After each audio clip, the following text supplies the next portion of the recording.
Hey guys, welcome back to my channel. My name is Jerome, but you can call me Jay. And today we have a very special subject, so let's get in this video. Okay guys, I just forgot, so to prove you that I'm not making up anything, I'm showing you the business card that she gave us when we were there. And if you guys have any question about this, or if you want to know stuff, let me know in the comment box right below. And what should I do for the next video?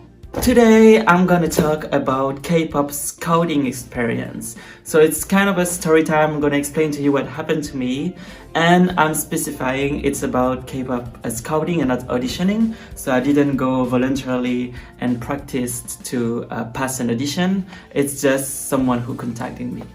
So to explain everything in detail, we need to go back in time to 2016.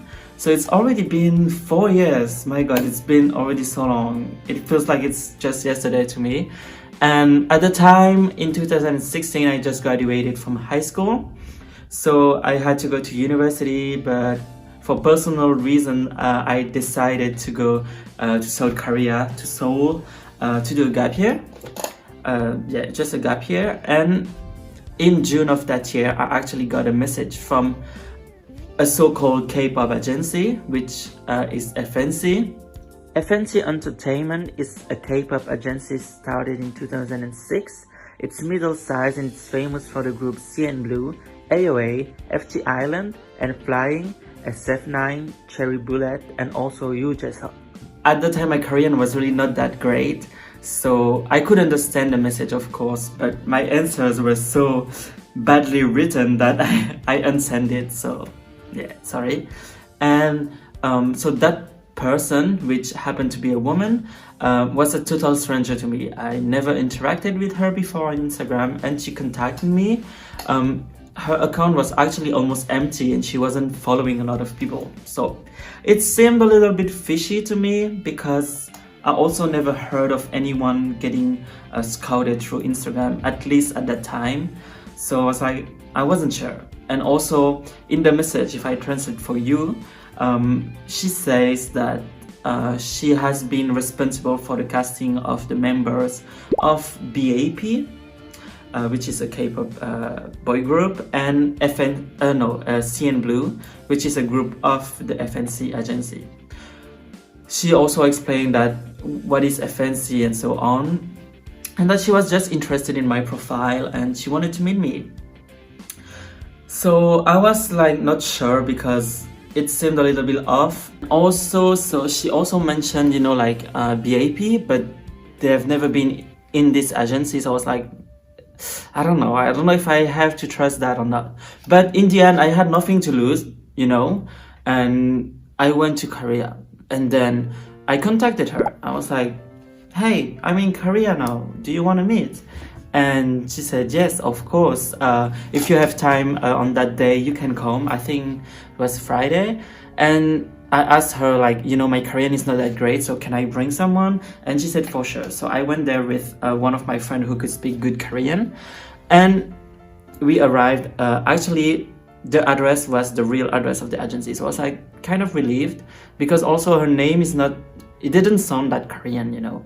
So I was like, okay.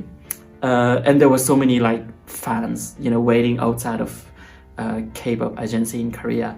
You know, I had never experienced that, so I was very intimidated because there were so many people and stuff. I was stressed. I was like, what am I gonna do? I cannot dance, I cannot sing and stuff. And so we've been there and she never appeared. So I was like, oh my god, okay, that's it. That's a rip-off or something. She's just wasting my time. But I messaged her and she replied. She was like, I'm sorry, today I'm very busy. I cannot come. So, okay, no problem.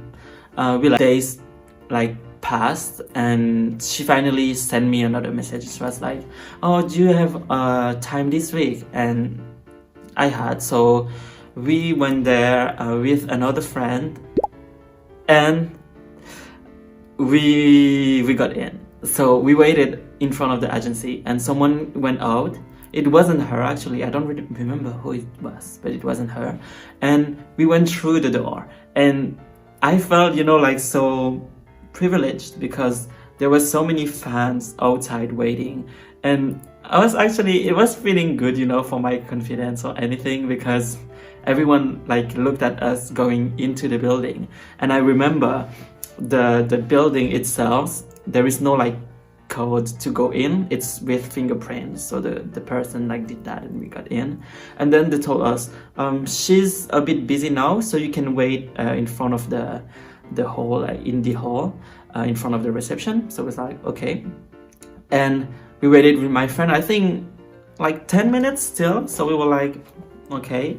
But it was very special because they were like in the hall where we were waiting, there was so many like gifts actually and presents from all the fans, I guess, stacked behind us. We were like, whoa.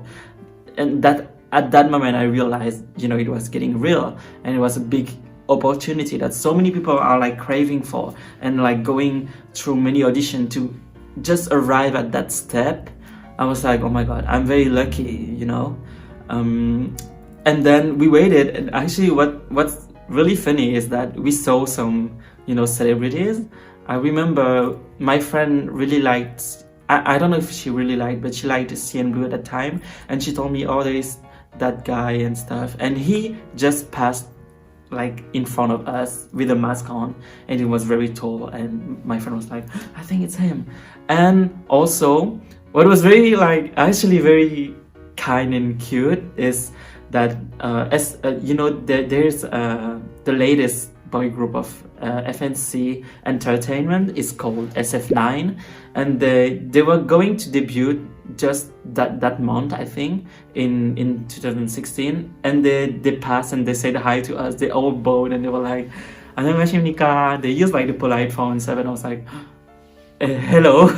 And I didn't even know them, you know, but it was nice. Then she came up to us and she showed us a little bit around, not the whole agency, of course. And then I remember we took an elevator, I think downstairs, like, I don't know, but we went to this studio, a big studio, and she showed us the studio.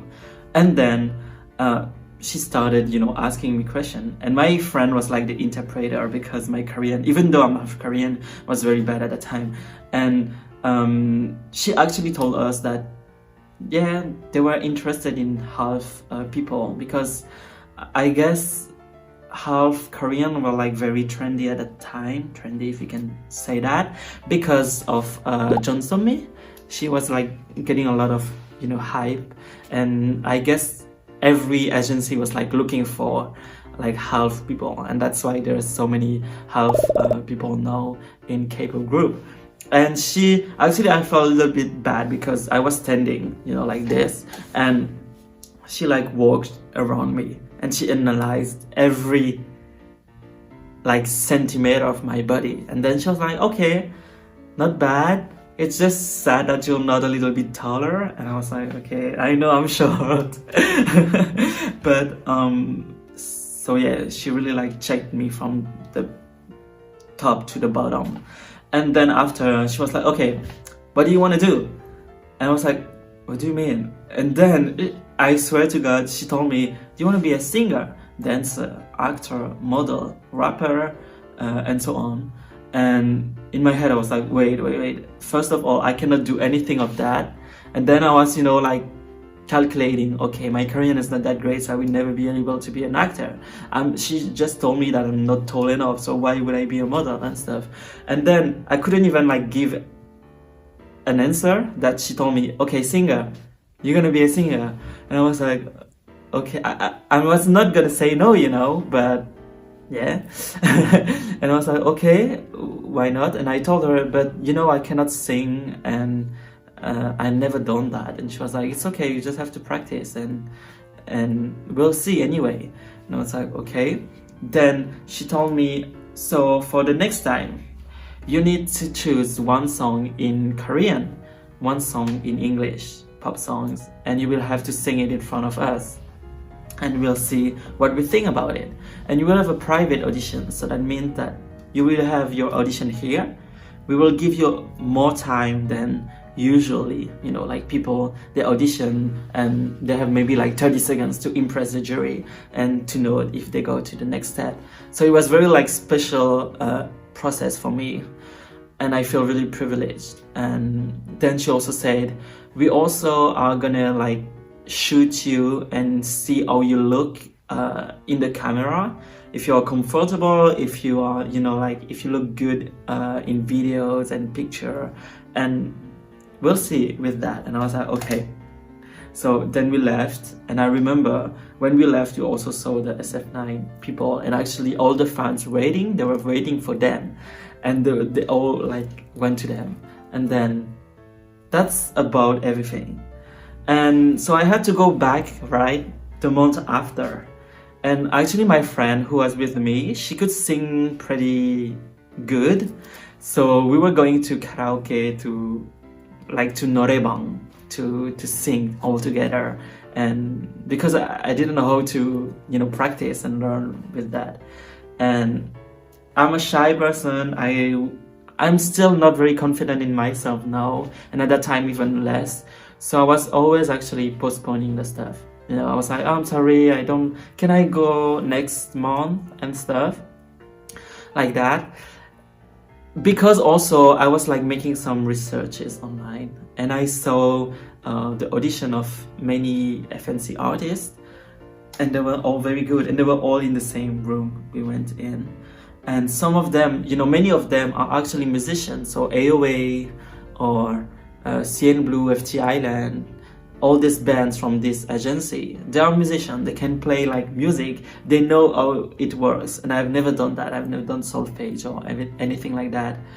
So I got scared, I guess. I never really go until I got into a relationship in Korea. So I talked about it with that person, and then she was like, oh my god, it's such a huge thing in Korea, like you should actually go, it's a nice opportunity, you have nothing to lose again. I was like, yeah, I know, but also, you know, the SM9 group just debuted, so I was like, yeah, but they just debuted a boy group, so if I go there, I'm gonna have to spend a lot of time. I'm not even sure I'm gonna go through every, you know, final step and stuff. And, you know, I had some contact in the industry at that time, and they told me that it's very tough. Like, it looks very dreamy and perfect, but it's not. And I was like, I'm not sure if I'm that passionate enough to lose so many years of my youth and, you know, stop my studies and not be sure that I can like actually debut.